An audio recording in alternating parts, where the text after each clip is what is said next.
On this episode of Lapeef, Let's Talk, they're going to be looking for men that can purchase property, own land, etc. So I think it's what they're bringing with them that's making them kind of like set their benchmark or their standard. And unfortunately, I think we've talked about this. We don't have a standard as a culture, right? We don't necessarily have something where it's like, this is what we believe in, this is what we stand by, and this is what it should be. We don't have that because everybody is bringing their own, I guess, experiences to it. So yeah, for people who have grown up and has always lived in a house, or owned, their parents owned a house, and grandparents, legacy has been created, they're going to be looking for a man that has legacy or is building legacy.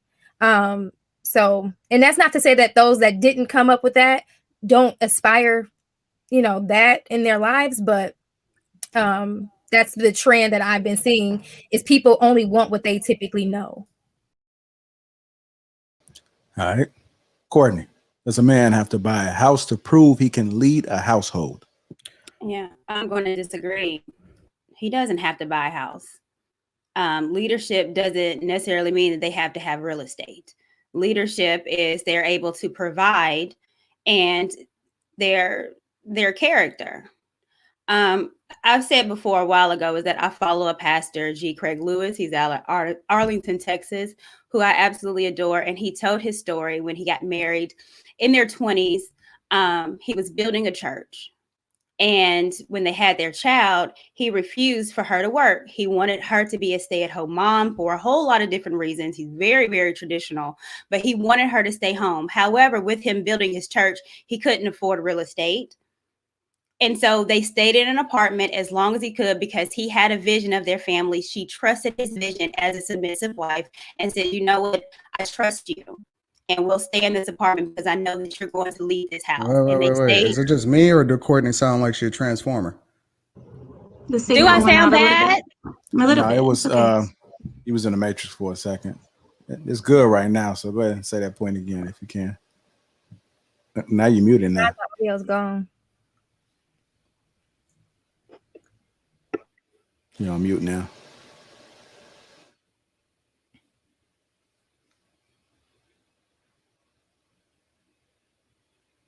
Why she get that together? Go ahead.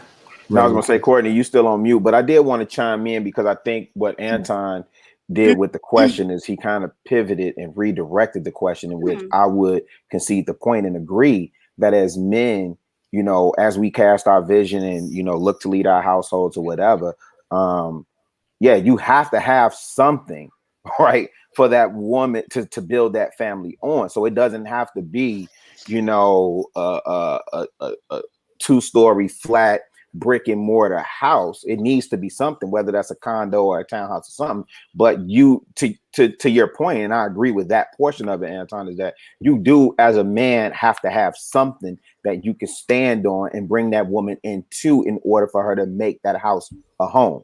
So whether that's 3-bedroom apartment in Cabrini Green, whether that's a $1.5 million townhouse in Bronzeville, or whatever, or 5-bedroom house with the pool in the suburbs, you as a man have to be on your square 10 toes down, and have to be in a position where you have something that woman can come and add her essence to. So I do agree with that portion of it.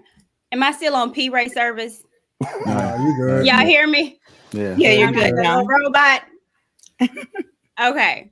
So what I was saying, and I'll say it really quick because I disagreed. The pastor that I followed, they got married in the 20s.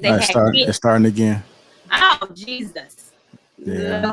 Maybe he don't. It might be the story. It might be the story. Just log out and log back in. It's not your mic. Look, it's not the mic. It's the internet. So just let me see if you can reboot. Okay. All right. Hey, we apologize for the technical difficulties, but sometimes these things happen while we are live. Yeah. But go ahead, Riley. You want to go ahead and finish? Yeah. Well, first of all, the ghost of P. Ray is undefeated, and and second of all, I mean, just being honest, man. Yeah, just being honest. Like, I agree. I think that as men, it's not fair for you to require these things of a woman and then all they're working with is your potential. Yeah, you absolutely want. And this is, I mean, to be honest, I mean, for me at least, this is one of the reasons why I'm very particular in the way that I'm building and leading up to marriage with my girl, because I don't want to bring her into something where the table is not set properly. I want things to be as smooth as possible, so we can spend the rest of our lives together. With that said, I don't feel pressure, or I don't feel the need to have, a 5-bedroom house with the pool, or a 4-bedroom house. And, we kind of already talked about it. That's not even something that we necessarily need. So for me, it's whether you in a townhouse, whether you in a condo, whether you in an apartment, wherever you at. The main point is that as a man, you have to be 10 toes down on your square, and you have to be the man that you're supposed to be when you're building this family. So I do agree with that. Can I ask a question, JR? Go ahead. Maybe I'm a little bit confused, because I understand what Anton and Rila is saying, but we have seen many men that are rich and are still simps. They're not leaders at all. So your ability to provide does not automatically make you a good leader. You're you right. Want to go, Anton? Well, here's the thing. That alone doesn't make you a good leader, but your ability to be able to provide and protect also doesn't make you a good leader. So I think that it's important for you to have both, right?